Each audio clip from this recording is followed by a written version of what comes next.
Salut à tous, c'est Clash Attack, on se retrouve pour une nouvelle vidéo et c'est un tuto Forge Magie aujourd'hui. Donc la Forge Magie c'est assez difficile à expliquer, du coup c'est possible que j'oublie des choses et si vous comprenez pas, n'hésitez pas à me poser des questions en commentaire. Alors la Forge Magie, il faut savoir que c'est un métier qui coûte pas mal de Kama. Ne vous lancez pas dans la Forge Magie si vous n'avez pas beaucoup de Kama parce que il vous en faudra pour acheter des runes, etc. Mais c'est un métier très rentable si vous êtes bon de Forge Mage. Alors déjà pour devenir Forge Mage, il faut être niveau 65 dans un des 3 métiers d'artisanat, à savoir tailleur, cordonnier et bijoutier. Il y a aussi d'autres métiers où l'on peut être Forge Mage, comme par exemple sculpteur d'arc, etc. Mais ce n'est pas tout à fait la même sorte de Forge Magie, c'est pour ça que cela n'est pas dans la vidéo. Une fois que vous serez niveau 65 dans un des 3 métiers cités précédemment, il va falloir vous rendre dans l'atelier que vous voyez ici sur la carte pour apprendre le métier. Ensuite vous irez dans un des 3 ateliers, donc là je suis à Bonta pour l'exemple. Donc vous allez cliquer sur Forge Magie, vous ferez glisser l'équipement en question, puis les runes.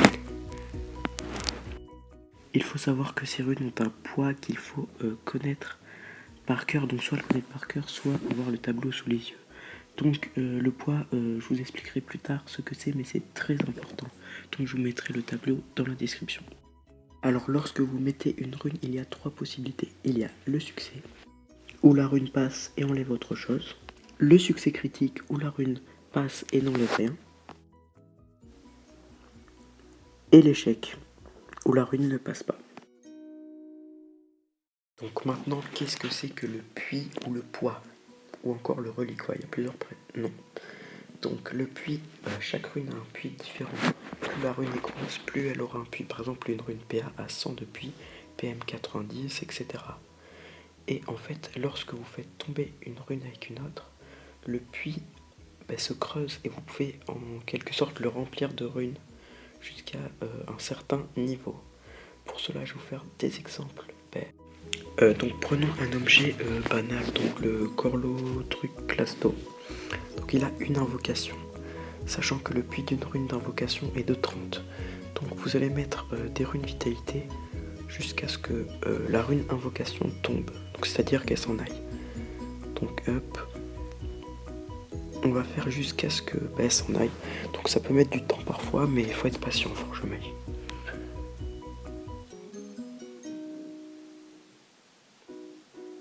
Hop, elle est tombée à main. J'en ai mis une de trop, mais bon, dans ce cas-là, c'est pas grave. Donc là, vous avez 2 possibilités. La première possibilité, c'est de remplir le puits. Donc il va falloir faire le calcul suivant.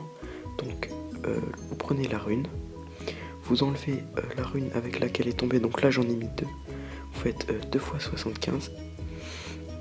Donc ça fait 28,5 et vous divisez le tout par 0,75. Le poids de la rune vitalité, ce qui vous donne 28 runes vitalité possibles à mettre. Donc 38, pardon, oui, 38. Donc vous mettez les 38 et vous attendez. Donc là les 38 elles sont obligées, pas obligées de passer, mais rien ne peut s'en aller.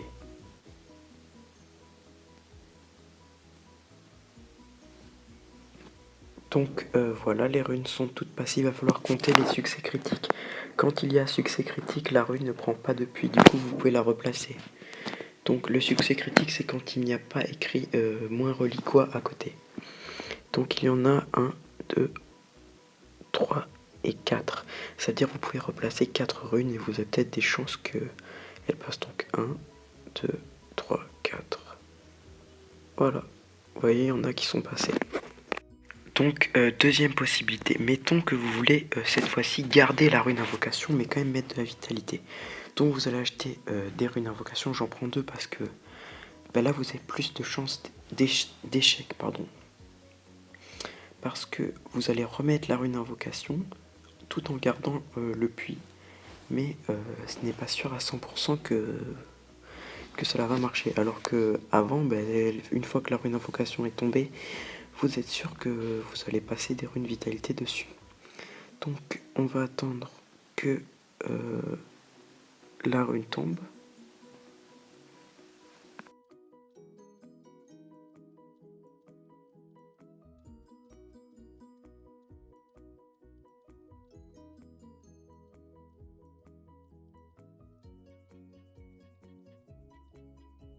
Donc comme vous avez pu le voir, la rune vient de tomber. Je vais d'abord acheter des runes vie parce que j'en ai plus assez. Et on va pouvoir remettre la rune invocation. Hop.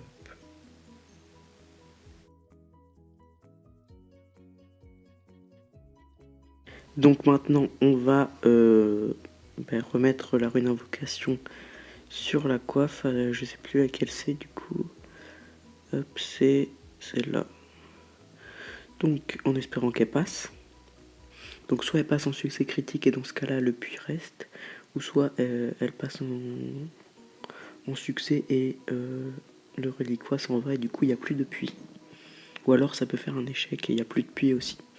Donc hop, on a du coup encore 39 runes à mettre si je me trompe pas. Attendez. 39. Et on va compter les succès critiques.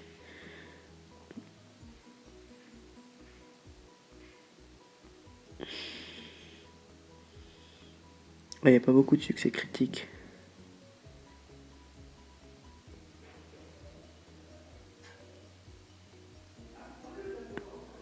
Hop, 1.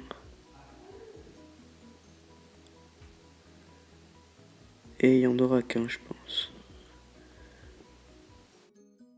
Donc voilà, c'est la fin de ce tuto Forge Magie. J'espère que j'ai été assez clair. Si jamais il y a des choses que vous ne comprenez pas, n'hésitez pas à me le demander en commentaire. Et moi je vous dis, allez salut!